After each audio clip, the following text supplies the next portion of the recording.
Hey guys, last year my father-in-law, who's a big hunter and fisherman, he told me that he happened across an old cemetery. And he said it was real kind of run down and looked kind of abandoned. He never knew it was where he found it. And he knows a lot of the woods around where we live, so that perked my ears up. So I decided to go try to find it today, and of course it's on private land, and if you're going to poke around on private land, you need to get permission. And I got fortunate enough to run right into the landowner, and he gave me permission to go up there, and he knew a little bit about it, but had a couple stories about people that have visited it a few times over the years, but not a whole lot else. So he gave me maybe a little bit better directions, but boy, it's still going to be a chance encounter running across this thing, because it sounds like the woods have pretty well swallowed it up. But it does sound pretty old too. I'm hoping there's a story there. But if there's going to be a story, we're going to have to find it first. So let's go do that. Directions in the mountains have a whole lot to do with pointing a finger and saying over yonder and up on top of this and around behind that and look for the big tree. And I ain't seen none of that. So let me poke around a little bit more. I think we're going to try right up there. My gosh, this is steep.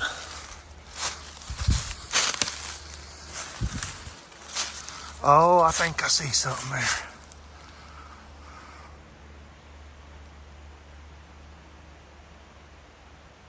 I think I see a fence up there, don't you? Man, this undoubtedly had to be a better way to get up here than this, though. I would not want to carry a casket up this.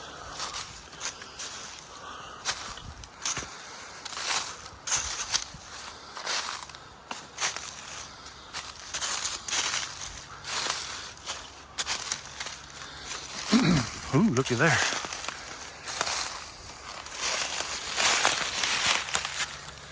Deer been rubbing that one. Huh. Now look at there. They did. They put a chain link fence around it. Boy, it's seen better days.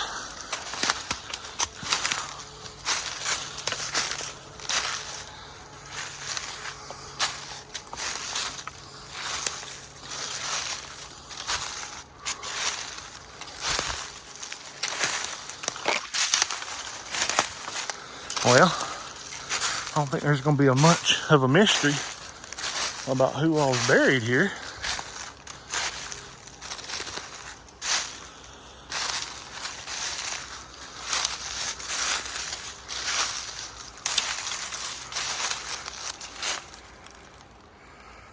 The Isaac Mauney Plantation and Family Cemetery. Now, look at here. It is old. That marker's not old, but the cemetery is old.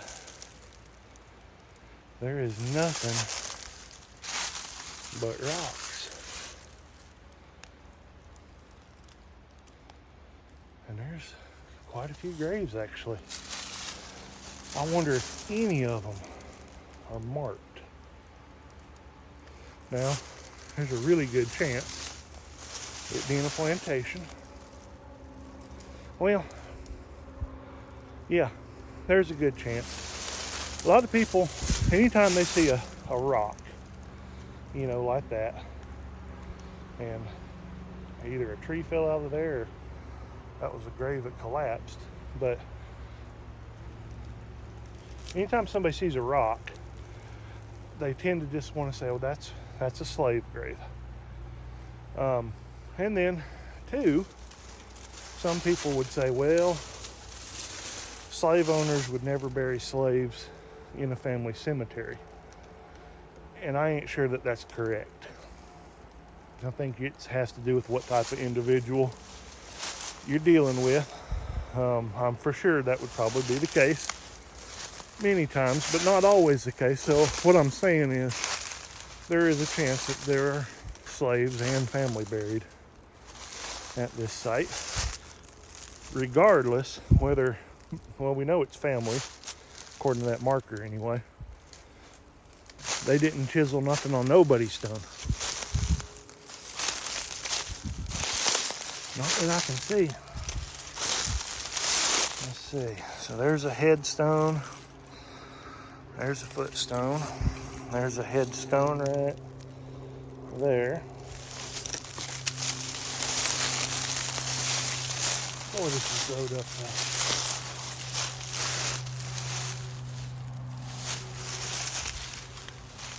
Let's see. Yeah, I don't think they marked any of these. But for this area, I mean, this is, oh, no. I should always look at the backside of any monument. Save me some wondering. Yeah. Well, not so much of a mystery, but here we go. Here rests Isaac Mauney, 1793-1876. Sarah Rush Mauney, first wife. Karen Mauney, second wife. Emily Armstrong Mauney, third wife. And then there's Luther Mauney. Salin Mauney Morrow, 1825 to 1851. Henrietta Morrow, 1844 to 1868. Fidelia Morrow, 1852 to 1855. Boy, she died young. And then Polly Armstrong, aged 110. And then Pickens, Gracey, and slaves. So that there does indeed tell us that the slaves were buried right in here with the family.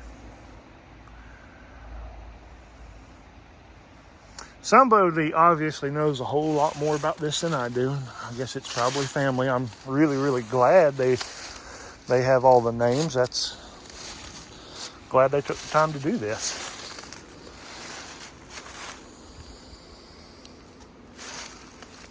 Yes, I am.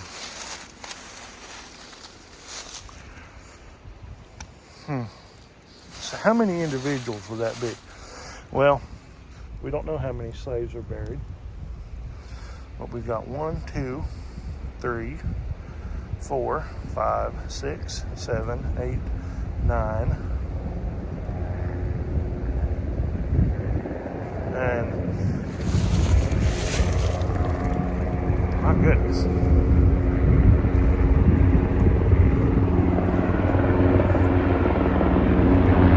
Got some paleo birds coming in.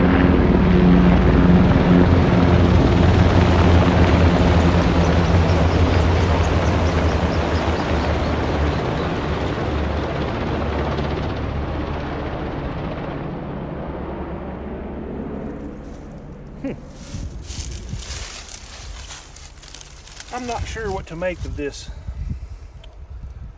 Pickens Gracey.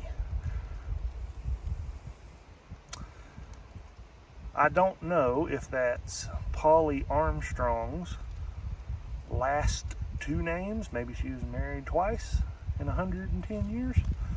Or if that's the name of slaves. I don't know. I'm not sure what to make of that. But what did we come up with? About 10? So, I'll just count headstones here. There's 1. There's 2. There's another one behind it. 3. Here's a grave. Headstone. Footstone. 4. There's another headstone. 5. 6. 6. Right there's 7. 8. Headstone, footstone, there it looks like another marker. 9. And over here, 10, 11, 12, 13, 14, 15, 16, and then it looks like back here in this far corner, 17, there's another one, 18, and that's all I see. And I'm sure there's plenty lost in the leaves somewhere. 18.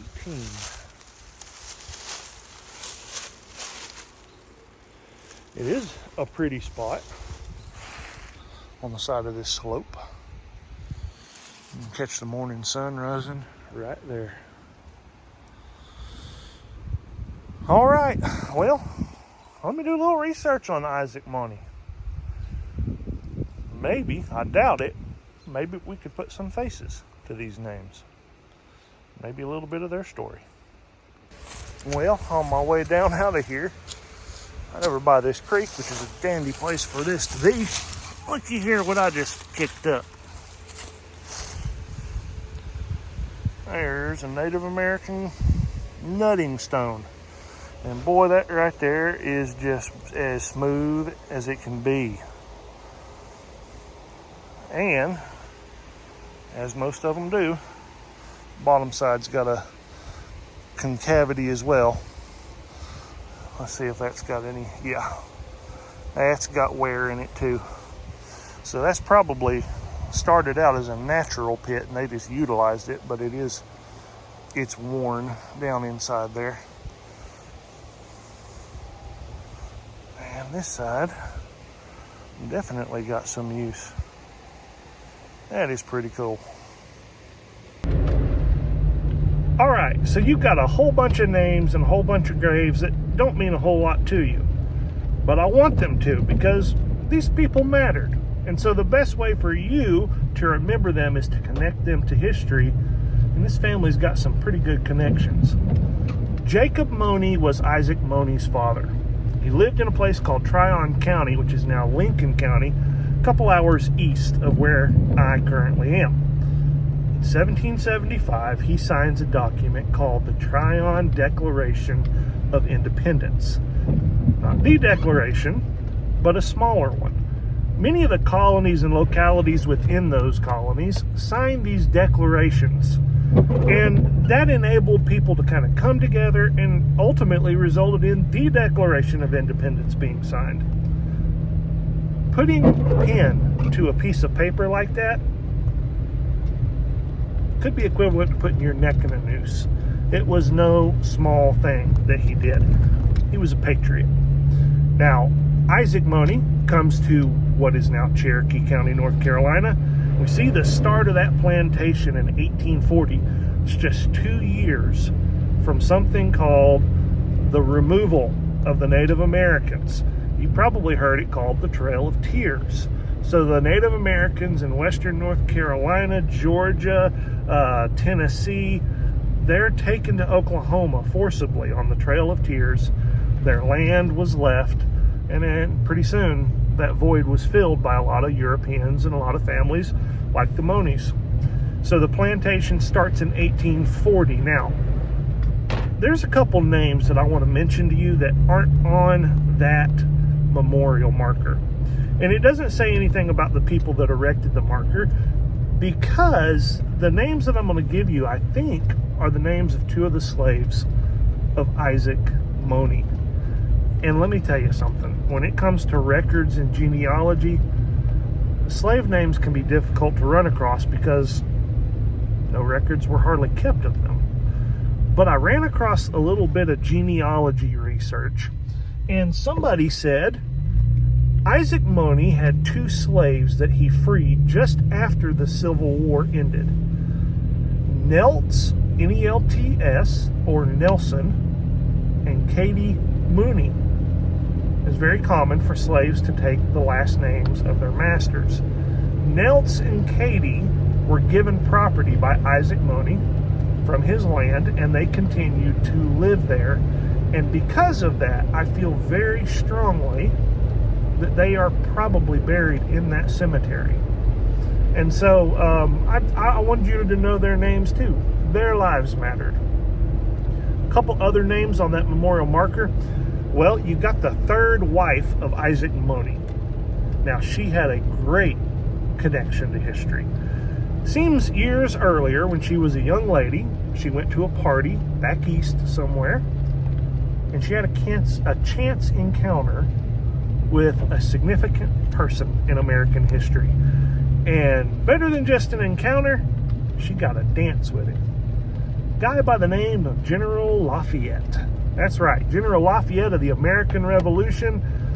Little Emily Armstrong got to dance with Lafayette. And you know, somebody that I think probably carried that story on in the family for many years would have been her mother, Polly Armstrong, who died at 110. Can't you just see an old lady bragging about the time that her pretty little daughter got to dance with the dashing Lafayette? All right, guys, one last thing about this piece of property, and this is more personal, but I wanted to share it with you. I just thought it was neat. So the property is now owned by some of my wife's extended family. And I'm sitting in the cemetery, and I'm telling you the story of the people that owned it before them. And as I leave the cemetery and I find that grindstone, I've now got something that belonged to the people that lived there first. That's pretty neat. A neat little 3-time connection to one piece of property. I liked it. That's probably just the history nerd in me, though. If nothing else, I hope this video inspires you to get out there, poke around in the woods, find a little bit of history that's dusty and in danger of being lost, and dust it off and tell somebody about it. We'll see you soon.